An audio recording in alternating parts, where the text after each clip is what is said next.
Bismillahirrahmanirrahim. Assalamualaikum warahmatullahi wabarakatuh. Pemirsa Masumi TV dimanapun berada, dari Sabang sampai Merauke, tentunya juga saudara-saudara kita para diaspora di seluruh dunia yang terus menyaksikan acara kita hari ini. Dan kita hari ini akan menampilkan khusus diskusi dengan tamu terhormat kita, yaitu Bapak Deddy Arahim. Nah, Pak Deddy Arahim ini siapa? Tentunya pemirsa ingin tahu. Inilah calon wali kota Bogor, yang pada hari ini adalah wakil wali kota Bogor yang akan bertarung nanti pada tanggal 27 November dalam Pilkada Kota Bogor.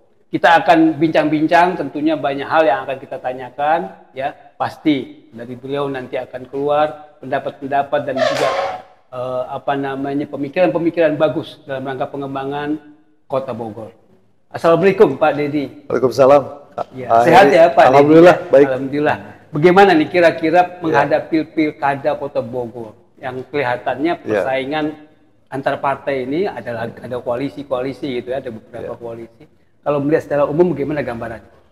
Ya memang sangat dinamis ya, apalagi pasca keluarnya putusan Mahkamah Konstitusi yang tadinya mengusung itu harus memenuhi kecukupan kursi di parlemen, di DPRD, tetapi kemudian ada perubahan jumlah. Dan ini tentu memicu partai-partai lain yang selama ini mungkin mengharapkan koalisi, akan tetapi sekarang bisa mengusung sendiri.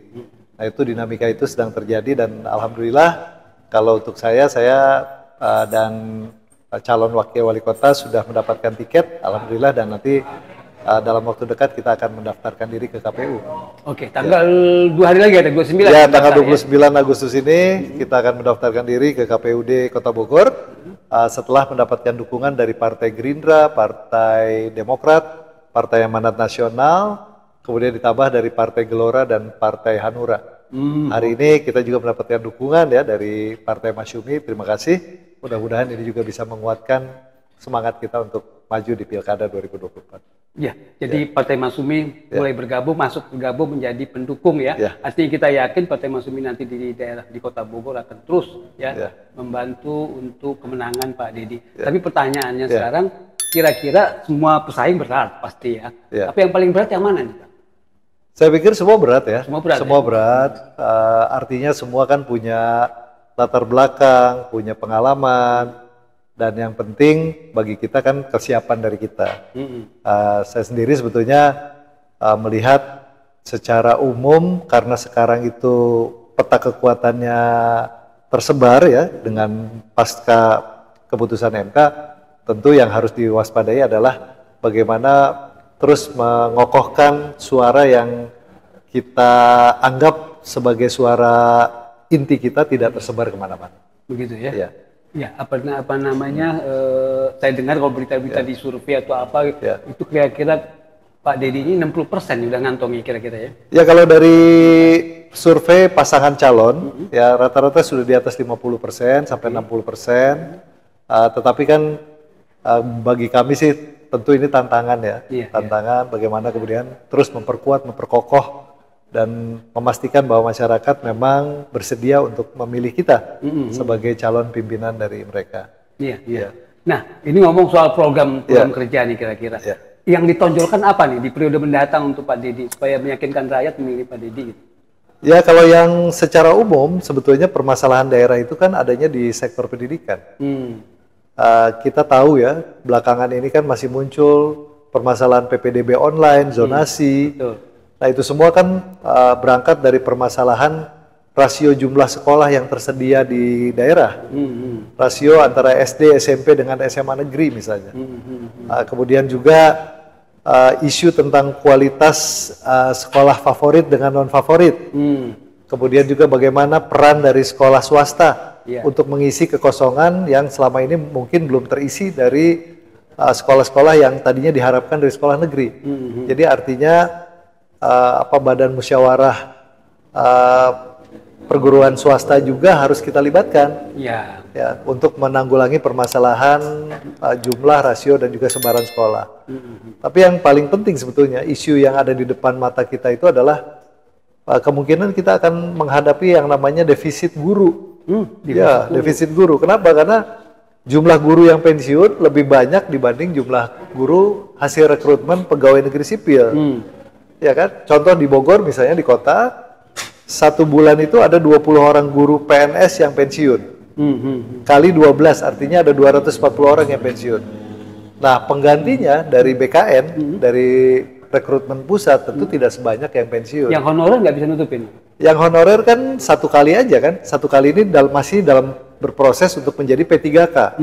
Tetapi apakah kemudian hal ini akan menjadi faktor kecukupan dari ketersediaan guru?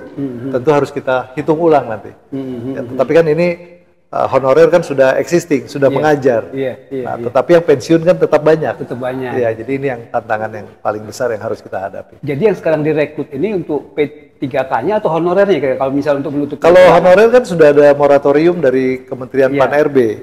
Jadi kita berusaha untuk migrasi dari honorer menjadi P3K dengan syarat dan ketentuan. Nah, tentu ini tidak mudah. Karena ada beberapa guru mungkin yang sudah melewati batasan usia, kemudian juga latar belakang pendidikan dan lain sebagainya. Ini jadi tantangan kita juga. Oke. Selain pendidikan apa lagi? Sosial ekonomi atau kesehatan? Ya tentu kalau hal-hal lain tentu di bidang kesehatan, ya di bidang infrastruktur, termasuk juga lalu lintas, transportasi, ini juga menjadi perhatian kita. Seperti kita ketahui kan, Kota Bogor ini masih dianggap sebagai salah satu kota yang rawan kemacetan. Ya, betul. Rawan kemacetan ini tentu harus diurai dengan berbagai langkah yang harus kita ambil. Pertama, bagaimana menambah panjang jalan, kemudian kebijakan-kebijakan di bidang transportasi, seperti bagaimana angkutan kota ini yang sudah tua-tua ini kan kemudian bisa di rerouting, konversi atau direduksi, diganti dengan sistem transportasi baru yang lebih memadai untuk rakyat. Oke. Apalagi pada saat peak season gitu ya, jadi luar biasa. Betul. Ya tentu mau tidak mau ya imbas dari keberadaan Bogor kota dan kabupaten yang banyak sekali tujuan wisata. Ya ini akan menjadikan Kota Bogor di hari-hari tertentu, khususnya di weekend, di ujung minggu itu kan selalu ramai dengan kedatangan dari wisatawan dari berbagai kota. Yang menarik dari Pak Dede ini figur sebagai mantan KPK dulunya gitu. Itu menarik itu Pak ya. Artinya orang juga masyarakat pasti akan lihat, wali kota kita KPK gitu. Nah sejauh ini kalau periode yang sekarang ini, periode Pak Bima, ada nggak kasus-kasus KPK nih? Justru alhamdulillah ya, sejauh ini tentu kita bagaimana melakukan langkah-langkah penataan birokrasi, ya transparansi dan juga akuntabilitas ini di segala sektor kan harus kita kuatkan. Betul. Dan kelihatannya sinyal yang kami sampaikan kepada teman-teman ini kan direspon dengan positif. Artinya tidak perlu kita bicara bagaimana kalian memberantas atau anti korupsi, tetapi kita memberikan contoh. Memberikan contoh kepada teman-teman di birokrasi untuk bagaimana mereka melaksanakan roda pemerintahan secara lebih efektif, lebih akuntabel, lebih transparan, ya. Dan tentu harus dilandasi dengan sikap yang lebih jujur, lebih adil, ya, yang kita sebut sebagai sikap-sikap integritas. Artinya justru pemberantasan korupsinya dari sisi memberikan contoh gitu Pak ya? Kita lebih ke sana ya. Lebih ke sana ya. Karena kalau kitanya sendiri mungkin tidak transparan, tidak akuntabel, kemudian tidak berintegritas, ya bagaimana anak buah kita kan? Gitu. Betul. Artinya kepala dinas apa segala itu yang jadi mohon maaf kadang-kadang kasusnya banyak di kepala dinas tingkat-tingkat itu gitu Pak. Nah, langkah awal sebetulnya kita kan sudah mencoba untuk mendorong penerapan yang namanya tunjangan kinerja. Jadi di awal tukin itu jadi satu faktor karena memang yang namanya kegiatan pemerintahan ini kan sangat dinamis ya. Urusan-urusannya juga sangat banyak. Jadi tidak mungkin kalau kemudian pegawai negeri ini tidak diberikan kecukupan pendapatan, maka tadi godaannya kan ada di depan mata juga. Betul. Dia pegang kuasa anggaran, gitu kan. Kemudian bisa juga nanti mengelola secara baik atau secara tidak baik kan begitu kan. Nah ini pilihan yang sulit, makanya kita penuhi dulu kebutuhan dasarnya melalui tunjangan kinerja. Oh, gitu. Itu sudah kita terapkan di Bogor. Betul. Karena waktu zaman Gus Dur juga gitu kan, PNS gajinya dinaikkan tetap aja korupsi gitu. Tapi agak susah itu kalau tuken sama aja kan, gaji sama tuken juga. Ya kalau gaji kan kecil ya. Tunjangan kinerja ini kan berdasarkan namanya target-target kerja yang mereka harus penuhi, kemudian dikompensasi dengan sejumlah insentif yang mereka harus capai. Jadi ya harus seimbang. Harus seimbang gitu Pak ya. Artinya kalau KPA ya, kuasa pengguna anggaran itu kan wali kota dan wakil juga. Oh iya tentu. Sekarang ini lebih ke sekda dan kepala-kepala dinas. Jadi kita sudah tidak memegang langsung ya. Oh udah nggak lagi sudah wali kota tidak, wakil karena urusan-urusan yang lainnya kan lebih banyak ya. Jadi kita berbagi kewenangan, berbagi peran untuk efektivitas pemerintahan di daerah. Oke, ini pertanyaan terakhir. Di Bogor ini kan ada beberapa kecamatan. Ya. Nah, kalau Pak Dedi, apakah sudah memang mempetakan kira-kira di kecamatan mana kira-kira yang akan menang dan atau mungkin akan kalah gitu? Secara umum sih sebetulnya merata ya. Merata. Kenapa merata? Karena berdasarkan hasil survei sebetulnya menunjukkan sinyal-sinyal yang cukup positif. Artinya tingkat kepercayaan masyarakat kepada wali kota maupun wakil wali kota itu angkanya tidak jauh. Pak Bima waktu itu ada di kisaran 82%, saya ada di kisaran angka 79,2%.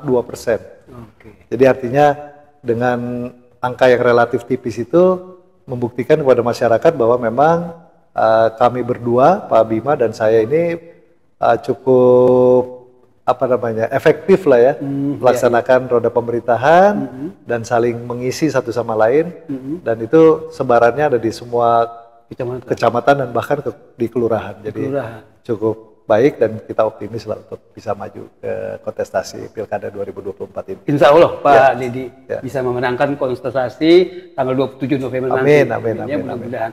Pemirsa Masumi TV, kita berharap sekali untuk terus join ya dengan kita share dan komen juga acara kita, subscribe tentunya juga. Kita berharap sekali terus ditonton acara kita. Terima kasih Pak Wakil Wali Kota, calon Wali Kota Bogor periode 2024-2029. Terima kasih atas perhatiannya. Billahi taufiq wal hidayah. Wassalamualaikum warahmatullahi wabarakatuh. Assalamualaikum warahmatullahi wabarakatuh.